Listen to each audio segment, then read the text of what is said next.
नाज़रीन, रात गए इमरान खान के घर हेलीकॉप्टर की लैंडिंग। शहबाज शरीफ का हम खिलाड़ी इमरान खान से मिलने पहुंच गया। हमें आपकी सारी शर्तें मंजूर हैं, जैसा आप कहेंगे वैसा ही होगा। इमरान खान ने निगरान वज़ीर-ए-आज़म का नाम सामने रख दिया। तहरीक इंसाफ ने बाजी पलट कर रख दी। नून लीग इलेक्शन करवाने पर मजबूर। इसहाक डार की इमरान खान से खुफिया मुलाकात। हम इलेक्शन के लिए तैयार हैं, नवाज शरीफ को वापस आने दो। डार की कप्तान से मिन्नतें। नाज़रीन, इमरान खान के घर में रात गए एक गैर मामूली सरगर्मी नोट की गई है। वज़ीर-ए-आज़म के हेलीकॉप्टर में इमरान खान से एक अहम शख्सियत की मुलाकात ने पाकिस्तान के सहाफी हलकों को हैरान करके रख दिया। बर्फ पिघलने लगी है और मौसूल होने वाली खबरों के मुताबिक नून लीग के खौफ को जाहिर कर दिया। ऐन मुमकिन है कि अब की मुलाकातें कुछ मानी खेज हों, क्योंकि इमरान खान साहब की जन्म से हालिया कुछ अरसे से सख्त तरीन रवैया अपनाया गया, जो कि हुकूमत के लिए सबसे बड़ी परेशानी का बायस है। इसी को मद्देनजर रखते हुए कुछ अहम तरीन फैसले किए गए, जिसकी बिना पर नवाज शरीफ के हुक्म के मुताबिक नून लीग के एक नुमाइंदे ने इमरान खान साहब के नाम अहम पैगाम भेजा। लेकिन ये कैसे और किस ने भेजा, फवाद चौधरी ने बर वक्त इस तमाम वाक़े से पर्दा उठा दिया। तहरीक इंसाफ के रहनुमा फवाद चौधरी ने कहा कि हम फौज और अदलिया के साथ तलखियां कम करना चाहते हैं। हम जो ताल्लुकात बेहतर करने की कोशिश कर रहे हैं, इसे वफाकी हुकूमत बिगाड़ने की कोशिश कर रही है। कोई मावरा आइन काम नहीं चाहते, इंतखाबात चाहते हैं। हुकूमत से गैर रस्मी राब्ते हुए हैं। निजी टीवी को दिए गए इंटरव्यू में फवाद चौधरी ने कहा कि 2018 में हम ज्यादा नशिस्तों से कामयाब होते। 2018 में एस्टेब्लिशमेंट ने हमारी कोई मदद नहीं की। 2018 में हमारे कई उम्मीदवार तो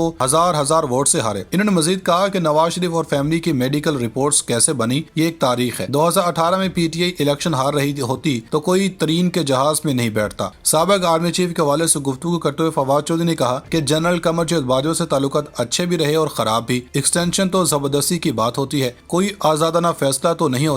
एस्टेब्लिशमेंट ने आइन से भी बालातर किरदार अपना लिया है। यही मसाइल का बायस है। इदारे की जन्म से दरखास्त आती है जो पूरा के पूरा फरमान होती है। सियासतदानों ने फैसला करना है कि एस्टेब्लिशमेंट को किस हद तक सियासत में रोकना है। फवाद चौधरी ने कहा कि ये कहना कि गलत है कि पीटीआई में लोग किसी के कहने पर शामिल हुए। 2018 में सबको पीटीआई में कामयाबी नजर आई, इसलिए लोग आए। इस्लामाबाद के कुछ हल्के अबूरी हुकूमत के लिए तगोदो कर रहे हैं। इस पर बहुत अरसे से काम हो रहा है और अभी भी हो रहा है। इमरान खान को इस तरह से रोकना मुल्क के लिए मुनासिब नहीं होगा। ज़रदारी और नवाज शरीफ चाहते हैं कि वो जाएं तो पीछे अबूरी हुकूमत छोड़कर जाएं। ये चाहते हैं कि अबूरी हुकूमत गैर मुइना मुद्दत तक रहे। इन्होंने कहा काफ लीग इंडिपेंडेंट पार्टी है, वो अपने फैसले खुद ही करेगी। हमें हर हाल में इलेक्शन चाहिए। हमारे लोग कह रहे हैं कि मुल्क डिफॉल्ट हो गया तो फिर क्या होगा। हालिया इलेक्शंस में से 75% पीटीआई जीती है। फवाद चौधरी ने कहा कि परवेज इलाही और मोनस इलाही चाहते हैं असम्बलियां तोड़ते ही 90 दिन में इलेक्शन हो जाए। परवेज इलाही और मोनस इलाही यकीन दहानी करवा चुके हैं कि हम जब कहेंगे वो असम्बली तोड़ देंगे। ये लोग घबराए हुए हैं कि इलेक्शन करवाया तो पीटीआई जीतेगी। फवाद चौधरी ने यह भी कहा कि 20 दिसंबर तक कुछ नहीं हुआ तो 21 दिसंबर को असम्बलियां तोड़ देंगे। इसहाक डार ने सदर आरिफ अलवी से 2 मुलाकातें की। इसहाक डार ने कहा कि इलेक्शन के लिए तैयार हैं, बस नवाज शरीफ से मुशावरत करना है। इसहाक डार नवाज शरीफ से मुशावरत करके आरिफ अलवी को बताएंगे। इसहाक डार की जानब से सदर ममलिकत को अभी कुछ नहीं बताया गया,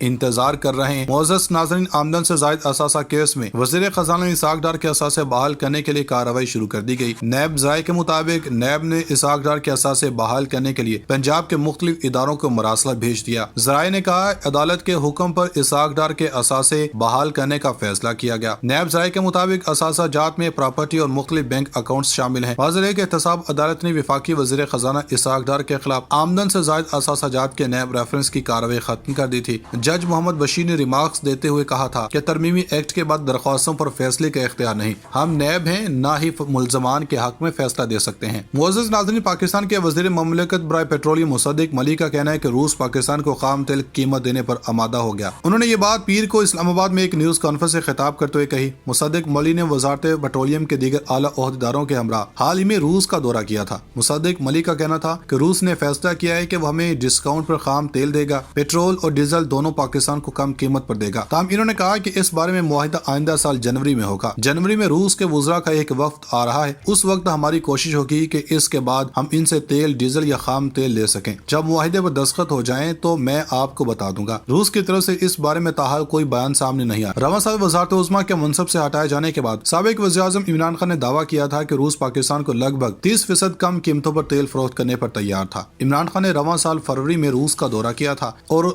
उस वक्त की हुकूमत का कहना था कि इस दौरे के दौरान रूस से सस्ते तेल की खरीदारी पर भी बात हुई थी, लेकिन इस बारे में कोई मुआहिदा तय नहीं पाया था। पाकिस्तान अपनी तवानाई की जरूरियात को पूरा करने के लिए तेल का एक बड़ा हिस्सा दरामद करता है। जनूबी एशियाई मुल्क को सर मुबादला के कम होते ज़खायर की वजह से अदायगियों के तवाज़ुन के बहरान का सामना है, जिसका जुज़वी तौर पर ताल्लुक तेल की दरामदात की अदायगियों से भी है। मुसद्दिक मलिक का कहना था कि रूस जाना इसलिए अहम था कि वज़ीर-ए-आज़म शहबाज शरीफ कह चुके हैं कि मेरे जहन में एक खाका है कि यहाँ पर हर पढ़े लिखे नौजवान के पास نوکری ہو، کارخانوں کی چمنیوں سے ہر وقت دھواں نکلنا چاہیے۔ ان کے بقول اگر پاکستان کو معاشی ترقی شرح میں اضافہ کرنا ہے تو اس کے لیے توانائی کے حصول کے ذرائع میں بھی بڑھانا ہوں گے۔ اسی وجہ سے ہم مختلف ممالک کے پاس جا رہے ہیں۔ معزز ناظرین، ادھر خیبر پختونخوا میں پاکستان تحریک انصاف کی حکومت نے ایک مرتبہ پھر دعویٰ کیا ہے کہ صوبے کو مالی مشکلات کا سامنا ضرور ہے، لیکن دیوالیہ ہونے کی خبروں میں کوئی صداقت نہیں۔ صوبائی وزیر خزانہ تیمور سلیم جھگڑا نے انڈیپینڈنٹ اردو کو بتایا کہ وفاق سے رقوم کی منتقلی نہ ہونے کے باعث خیبر پختونخوا نے اخراجات کم کیے، جس کی وجہ سے تنخواہوں کی ادائیگیوں پر اثر پڑ رہا ہے۔ صوبہ خیبر پختونخوا میں مختلف تعلیمی اداروں، ہسپتالوں، سرکاری اداروں کے حاضر سروس اور صبح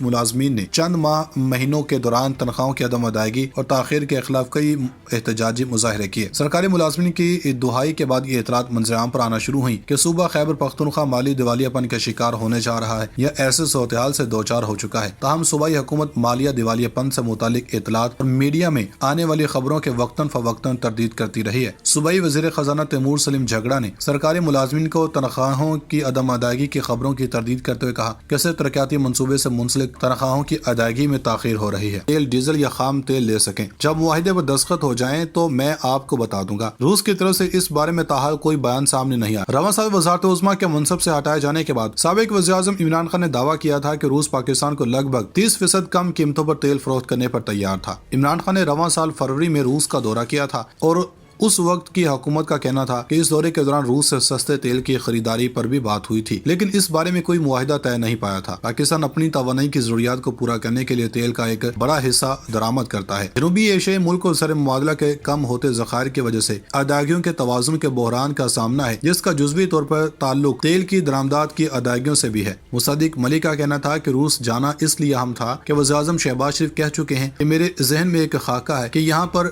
ہر پڑھے لکھے نوجوان کے پاس نوکری ہو، کارخانوں کی چمنیوں سے ہر وقت دھواں نکلنا چاہیے۔ ان کے بقول اگر پاکستان کو معاشی ترقی شرح میں اضافہ کرنا ہے تو اس کے لیے توانائی کے حصول کے ذرائع میں بھی بڑھانا ہوں گے۔ اسی وجہ سے ہم مختلف ممالک کے پاس جا رہے ہیں۔ معزز ناظرین، ادھر خیبر پختونخوا میں پاکستان تحریک انصاف کی حکومت نے ایک مرتبہ پھر دعویٰ کیا ہے کہ صوبے کو مالی مشکلات کا سامنا ضرور ہے، لیکن دیوالیہ ہونے کی خبروں میں کوئی صداقت نہیں۔ صوبائی وزیر خزانہ تیمور سلیم جھگڑا نے انڈیپینڈنٹ اردو کو بتایا کہ وفاق سے رقوم کی منتقلی نہ ہونے کے باعث خیبر پختونخوا نے اخراجات کم کیے، جس کی وجہ سے تنخواہوں کی ادائیگیوں پر اثر پڑ رہا ہے۔ صوبہ خیبر پختونخوا میں مختلف تعلیمی اداروں، ہسپتالوں، سرکاری اداروں کے حاضر سروس اور صبح ملازمین نے چند مہینوں کے دوران تنخواہوں کی عدم ادائیگی اور تاخیر کے خلاف کئی احتجاجی مظاہرے کیے۔ سرکاری ملازمین کی دہائی کے بعد یہ اطلاعات منظر عام پر آنا شروع ہوئی کہ صوبہ خیبر پختونخوا مالی دیوالیہ پن کا شکار ہونے جا رہا ہے یا ایسے صورتحال سے دوچار ہو چکا ہے۔ تاہم صوبائی حکومت مالیہ دیوالیہ پن سے متعلق اطلاعات اور میڈیا میں آنے والی خبروں کے وقتاً فوقتاً تردید کرتی رہی ہے۔ صوبائی وزیر خزانہ تیمور سلیم جھگڑا نے سرکاری ملازمین کو تنخواہوں کی عدم ادائیگی کی خبروں کی تردید کرتے ہوئے کہا کہ صرف ترقیاتی منصوبے سے منسلک تنخواہوں کی ادائیگی میں تاخیر ہو رہی ہے۔